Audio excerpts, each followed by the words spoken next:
कल भाजपा के कुछ नेताओं ने कहा कि केजरीवाल आतंकवादी है।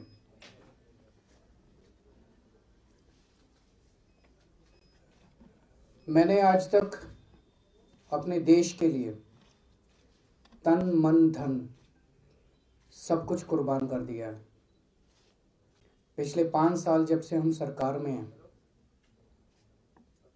दिल्ली के एक एक बच्चे को मैंने अपना खुद का बच्चा मान के उसके लिए अच्छी शिक्षा का इंतजाम किया। क्या इससे मैं आतंकवादी बन गया? दिल्ली के किसी भी घर में कोई भी बीमार हुआ, मैंने उसके लिए दवाइयों का, टेस्ट का, ऑपरेशन का इंतजाम किया।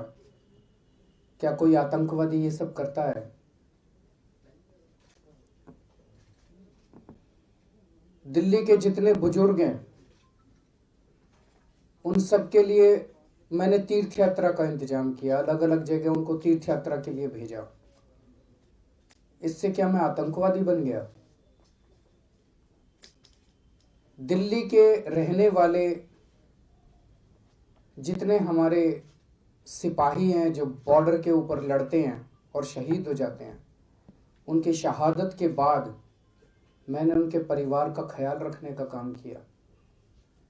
क्या कोई आतंकवादी ये सब करता है?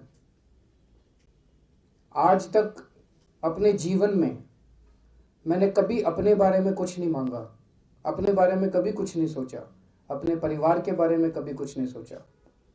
जब भी जरूरत पड़ी अपना सब कुछ, तन मन धन और यहां तक कि जान भी इस देश के लिए कुर्बान है।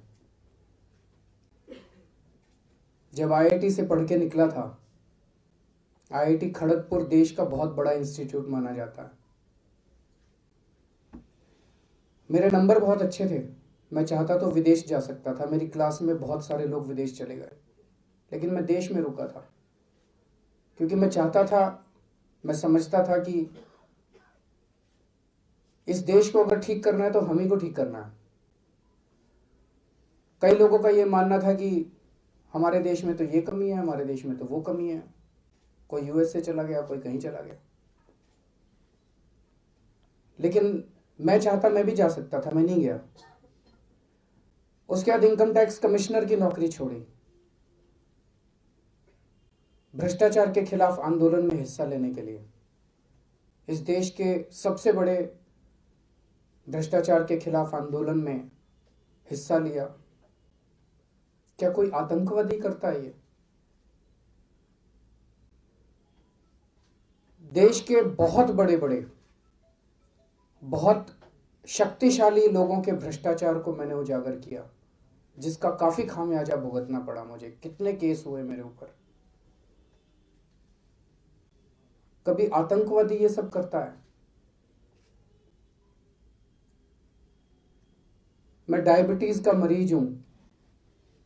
डायबिटीज का मरीज अगर 3-4 घंटे इंसुलिन लेता हूं, दिन में 4 बार इंसुलिन लेता हूं,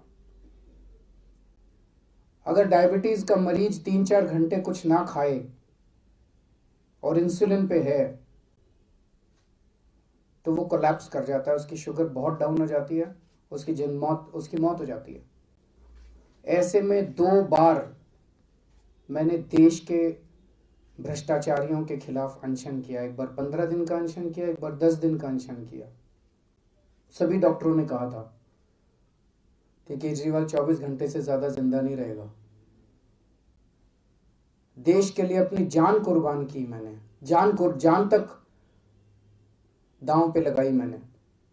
और पिछले 5 साल के अंदर इन सब लोगों ने मिलके मुझे प्रताड़ना देने में कोई कसर नहीं छोड़ी। मेरे घर पे रेड कराई, मेरे ऑफिस में रेड कराई, मेरे ऊपर केस पे केस कर दिए। जो ये कर सकते थे वो सब किया। मैं आतंकवादी कैसे हो गया? कल शाम को जब घर गया तो मेरे माँ बाप मेरा इंतजार कर रहे थे। मेरे माँ बाप मेरे साथ रहते हैं, तो रोज शाम को जाके थोड़ी देर उनसे बैठ के पूरे दिन की बात करता हूँ। उनको बहुत दुख हो रहा था। उनका यही कहना था कि उनका बेटा कट्टर देशभक्त है, उनका बेटा आतंकवादी नहीं है। मैंने पिछले 5 साल में दिल्ली वालों का बेटा बनके उनके परिवार की जिम्मेदारी उठाने की कोशिश की है। आज मैं ये निर्णय दिल्ली के लोगों के ऊपर छोड़ता हूं कि वो मुझे बेटा मानते हैं, मुझे अपना भाई मानते हैं, कि वो मुझे आतंकवादी मानते हैं।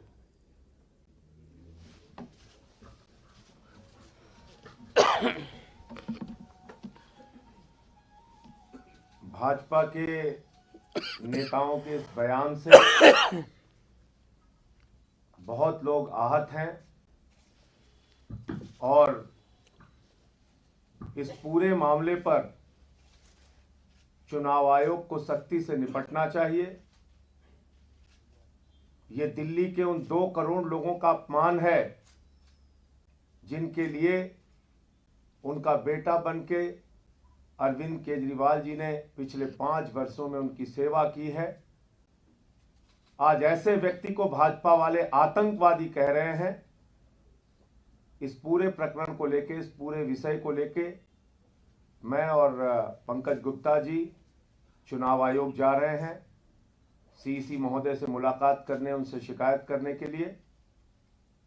अभी तक उन्होंने समय नहीं दिया है, वहां इंतजार करेंगे हम लोग। जब समय देंगे तो उनसे मिलकर इस पूरे घटना की जानकारी उनको देंगे और उस पर सख्त से सख्त कार्रवाई प्रवेश वर्मा, मनोज तिवारी, भाजपा के नेताओं के खिलाफ, भाजपा वालों के खिलाफ किया जाए।